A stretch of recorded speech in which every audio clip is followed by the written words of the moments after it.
Negeri Satu Sokam mengucapkan selamat hari ulang tahun ke-80 Republik Indonesia. Merdeka!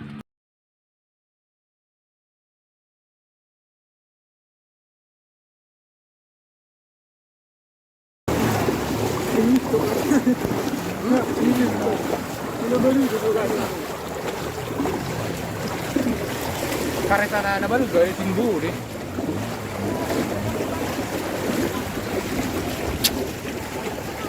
Ya, alhamdulillah jalan jurusan kolam banjir.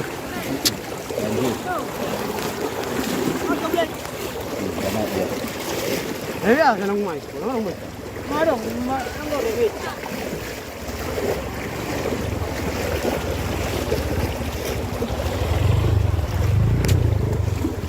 tapi kok belum bang nakongan ini dia, setar lubang ini sih.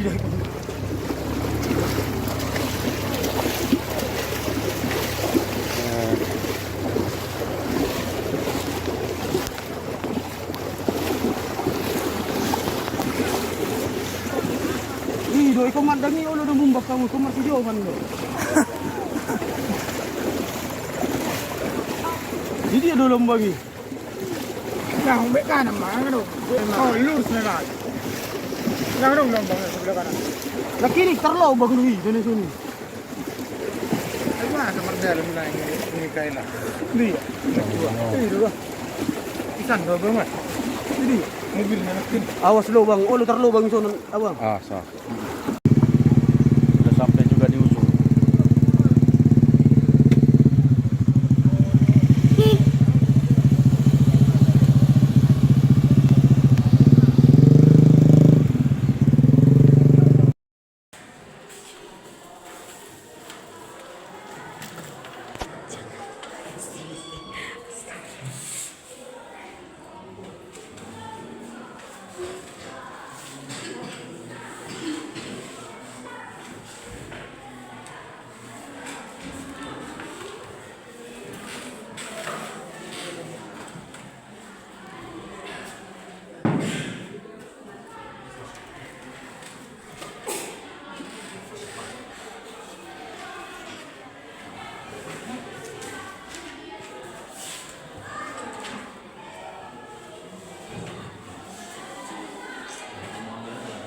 Pagi Pak Trusmagun, selamat pagi Pak Bu Jenny.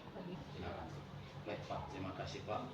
Yang saya pertimbangkan dari yang sebelum saya pelajari dengan pembelajaran mendalam, tentu sangat berbeda dengan sekarang Pak. Berbeda ya Pak? Iya Pak. Kalau yang dulu siswa belum semangat untuk belajar, tapi sekarang karena saya sudah mengikuti pembelajaran mendalam, maka siswa itu semakin semangat dan bergembirakan Pak. Oh, berarti prinsip pembelajaran mendalam bisa terlihat berubah ya Pak? Iya Pak. Oke. Dan pembelajaran mendalam ini sudah saya laksanakan di kelas sejak tahun pembelajaran 2005-2026 dengan konsultasi bimbingan dari Bapak Kepala Sekolah yang juga menjadi fasilitator kepala-kepala sekolah se-Kabupaten Tapanuli Tengah, serta pelatihan yang saya ikuti dari BBL Medan yang berlokus di SMK Negeri 3 Sibolga.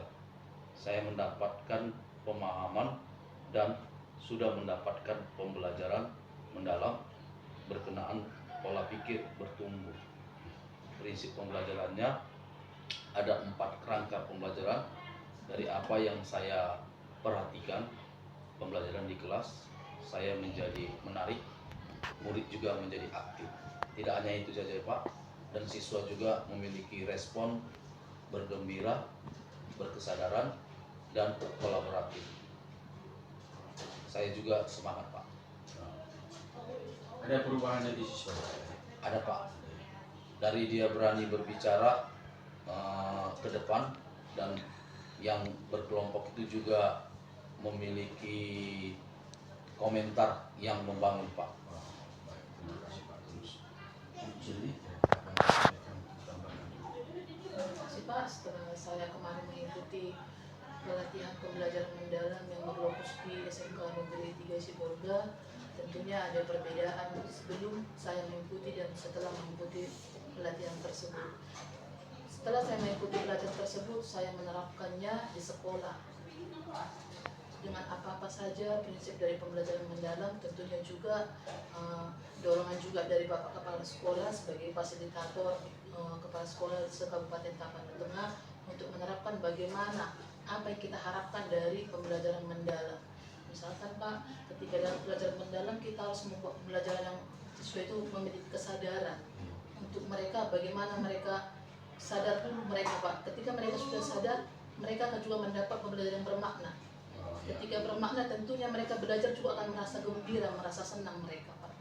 Seperti prinsip pembelajaran. Iya, berkesadaran, bermakna dan mengembirakan. Kemudian ketika kita melakukan pembelajaran mendalam ini, kita tidak boleh lepas dari 8 dimensi profil lulusan pembelajaran mendalam. Salah satunya Pak mungkin ketakwaan terhadap Tuhan Yang Maha Esa, penalaran kritis, kreativitas, dan tentu juga komunikasi. Komunikasi sangat dipentingkan dalam proses pembelajaran. Tanpa komunikasi, proses pembelajaran juga tidak akan bisa berlangsung dengan baik. Dan dalam pengaplikasiannya Pak, kita juga harus menerapkan 4 kerangka pembelajaran. Misalkan yang pertama Pak, praktik pedagogis. Seorang guru tentunya Pak harus memahami bagaimana praktik pedagogisnya. Ketika praktik pedagogis tidak dijiwai oleh seorang guru, maka pembelajaran tidak akan berjalan dengan baik. Misalkan ketika materi yang kita sampaikan kepada siswa, tentunya kita menggunakan metode pembelajaran untuk yang berbeda. Ketika semua metodenya sama kita lakukan Pak, siswa juga akan merasa bosan.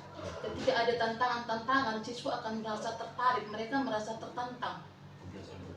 Iya, betul sekali Pak. Itu yang mau saya harapkan juga kepada siswa, supaya siswa lebih memang semangat untuk belajar, supaya mereka gembira, joyful mereka Pak. Kemudian saya juga melakukan kemitraan pembelajaran. Misalnya Pak, saya menyuruh mereka berkomunikasi mungkin dengan guru, meminta pendapat mengenai pelajaran, itu boleh saja Pak. Mungkin juga ketika siswa punya masalah, saya juga menyuruh mereka, atau saya memanggil orang tua mereka, saya berkomunikasi dengan orang tua mereka, kendala apa yang mereka hadapi dalam pembelajaran. Iya, betul sekali Pak. Kemudian lingkungan pembelajaran, di sini juga saya terapkan. Ini salah satu hal penting dalam proses pembelajaran. Misalnya Pak, ketika lingkungan pembelajaran tidak nyaman, siswa tidak akan merasa nyaman mereka Pak. Seperti saya misalnya Pak, ketika ada materi saya teks laporan hasil observasi, ketika mereka mengobservasi sebuah objek, saya mengajak mereka, mungkin Pak salah satu contoh sederhana ini Pak, saya mengajak mereka keluar kelas Pak. Oh, iya. Keluar kelas. Jadi lingkungan belajar bukan hanya di kelas itu. Iya, betul sekali Pak. Ketika mereka hanya dalam ruangan, mungkin mereka merasa jenuh Pak. Ketika mereka saya ajak keluar, mereka mungkin wawasan semakin terbuka ketika mereka mengobservasi sebuah objek misalnya Pak. Itu yang saya lakukan sejauh ini Pak. Kemudian pemanfaatan digital Pak. Nah, ini juga merupakan salah satu hal penting yang harus kita manfaatkan di zaman sekarang ini. Kenapa harus kita manfaatkan Pak? Karena ini sudah zaman canggih. Di mana-mana kita mungkin sudah menemukan internet Pak. Tidak ada lagi orang yang ketinggalan dalam menggunakan HP misalkan Pak. Atau mungkin juga ketika dalam proses pembelajaran saya meminjam tablet dari sekolah misalnya Pak. Saya membuat itulah sebagai alat mereka untuk mencari ilmu. Karena dalam proses pembelajaran mendalam ini Pak, kita guru hanya sebagai fasilitator. Betul. Pembelajaran. Bukan guru yang menjadi sumber utama belajar kan gitu. Itu sekali Pak. Karena pembelajaran berpusat kepada siswa, itu yang diharapkan dalam pembelajaran mendalam. Sejauh ini Pak, itu yang masih saya lakukan. Semoga di kemudian hari ada bimbingan dari Bapak Kepala Sekolah untuk memperbaikinya Pak.